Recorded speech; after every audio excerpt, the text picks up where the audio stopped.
Kaya ka pa pala eh. Ang kinakain niya, chicken, walang balat. Boiled lang. Baboy, walang balat. Ay, walang balat, walang taba. Boiled lang din. Tapos hinahalo ko minsan po ng malunggay leaves. Tapos, Oo. yung kalabasa. Tapos, burger ng Jollibee. Nung ano lang po, medyo pagka may okasyon lang po, halimbawa niya po, birthday, yan. Ano yan? Kayo, kunwari pa. Una niyo pang binanggit, dog food lang. Halika na, halika na. Eh, magpalalasa ko. Halika na. Okay. Okay, kailangan niyo na siyang i-diet. Ay, halika na. Dito na lang si Saki. Sorry. Ay, magpakialam nga yan. Ulit na. Kailangan nyo na siyang i-diet. Kasi maraming, magiging problema bandang huli. Sa kanila internal, sa internal, yung iba, katulad ng patient na in-x-ray ko before siya, malaki yung puso nung aso upon x-ray. So ngayon, lumalaki yung tiyan niya, punong-puno ng tubig. Bukod doon, pagdating naman sa muscle, mas prone yan sa sprain. Mas prone yan sa katulad nung kanina na overextension ng muscle. Wala naman siyang bali, walang dislocation, walang fracture, walang kahit ano, pagdating sa buto. Kaso nga lang, medyo nahuhuli lang sa pagtapak yung kaliwa, tapos pag tinapak niya, inaangat niya agad. Medyo nabawasan yung pagiging weight bearing nun sa aso. Mabigat pa siya. Bawal sa kanya yung nagtatatalon. Example, yung pag nakakita ng pusa, o di pagbawal yung pusa, hagdan, baka madulas. Bawal din siya sa madulas na lugar. Kung yung tiles nyo madulas, medyo iwas-iwasan natin. Basa sa harap kasi minsan. Naglilini, oo. May ano po siya talaga lugar na Iyan. Eh minsan po pagka namamainis, umiinis sa harap. Kaya palikod minsan buning. Kasi pag yan na aksidente ng medyo malala, katulad nung sinasabi ko kanina, hip dysplasia, yun yung balakang, tapos legs, nawala siya sa tamang lugar.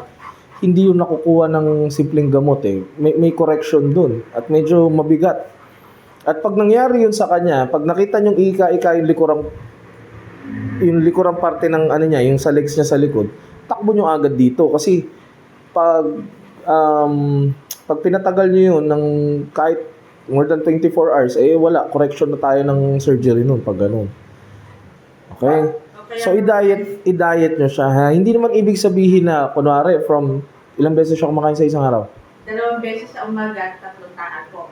Yung pinakatakalan naman po niya yung Sa hapon. Sa hapon. Ganun din po, 3. Bawasan nyo na yung hamburger, syempre. No, alisin na lang muna yon. Alisin muna. Chicken, pwede nyo chicken, haluan mo ng gulay din. Tapos dog food, sige, dog food. Mag-adult na lang siya para less protein, ano. Tapos, kung may oras kayo, ilakad nyo yung aso. Zaki, gugutom ka na naman. Kaya mailakad sa labas po. Ang nangyayari naman po, nagkakaroon po siya ng virus po. Okay, kamusta naman yung bakuna niya? At ano na po siya, nawala kasi yung ano po namin yung record eh. Pero kompleto pa po siya sa lahat. Updated naman. Opo, yung last na, ano ba yung last na? Pero medyo late na yun eh. Kasi last week po yung last. Ganito, i-update nyo para huwag kayo matakot sa ganun. Okay? Hindi na nagkaka-farbo yung 5 years old. Pero, ang problema na lang dyan is lepto. Very common kasi tag-ulan. Tapos distemper na nakukuha sa hangin. Pero kung vaccinated naman, wag nyong i-deprive. Hindi, kompleto siya baka dati. Pero ang tanong, updated ba? So, wag nyong i-deprive yung aso sa lakad. Pangalawa, kahit naman konti pa kain mo dyan, kung hindi naman siya maglalakad, ganun din. Kailangan niya tunawin pa rin yun eh. No? So, on target natin ganito. 2 weeks tayo, ha? 30, ilang kilo siya, ate? 36.4. So, ang target natin, bumaba yun. Wala namang problema kung 1 kilo o 2 kilo. Pero dapat yun, bumaba. Huwag niyong gugutumin, huwag niyong i-skip yung meal. Pero pwede niyong bawasan yung unnecessary. Nung nakakala po, nung napansin ko na po, ginawa na po dalatakan na lang sa umaga, dalatakan sa... Wala ang problema yun. Sa manok, kunwari, nagbibigay ka ng, isang breast. Pwede naman yun. Or kalatiin mo yung breast, pwede ka maghalo ng konting gulay. Carrots, patatas, kalabasa, pwede. Tapos lakad, kasi kailangan niya tunawin yung ano niya eh. Kahit yan, may leash, lakad lang din tayo saglit. No? Pero dapat talaga, kompleto bakuna. Hindi, ganito na lang ang program natin sa kanya. May follow-up check-up naman siya after a week eh. So after a week, balik siya rito, timbang siya, start na ngayon na, hindi naman yung diet na gugutumin.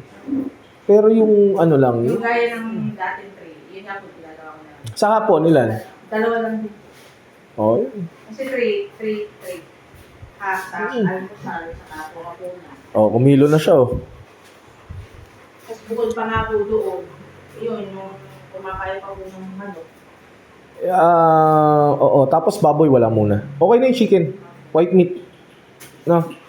White meat muna. Tapos sa gulay, carrots, patatas, kalabasa. Yung burger wag na. No. Pag magbo-burger kayo, tago, layo na kayo sa kanya. Naamoy niya kasi yun eh. So magbibigay lang ako sa kanya ng ng pain reliever tsaka para sa pamamaga para at least hindi naman mahirapan yung aso. Kasi kahit nakikita niyo siyang active malikot. Oo, maybe. Oo, Kaya sabi ko nga po, sabi mo nga, parang nagkakapubya na po pa ako ng... Ay, hindi. Ano ba sakit niya sa akin dati nung nagpa-check up siya Ang dati? madalas po kasi dyan, bumababa minsan yung platelet, gano'n. Pero okay naman na eh. Okay naman na. Oh. So, ganun gagawin natin ha. Chicken lang muna, tas gulay. Tapos kailangan siya pumayat. After po nun, hindi na po kami nakabalik sa dati, sa inyo na po talaga kami na... Oo. Ay, salamat. January. Oo. Ay, salamat. Hindi na po kami nag-ano doon eh. Oo, salamat. Kaya lang po yung record niya dati, hindi ko makita kung nasaan. Pero ano po kasi... Pero kung kaya niyong kunin dun sa dating doktor niyo, kunin niyo na. Ayusin ko na lang. Oo, para ma-update, ayusin ko na lang. Bigyan ko na siya ng gamot. Ano? Sige. Ulitin ko ha, mas prone ng overweight na dog sa mga problem na ganyan. So, ingatan. Diet tayo ha. Burger ka pa.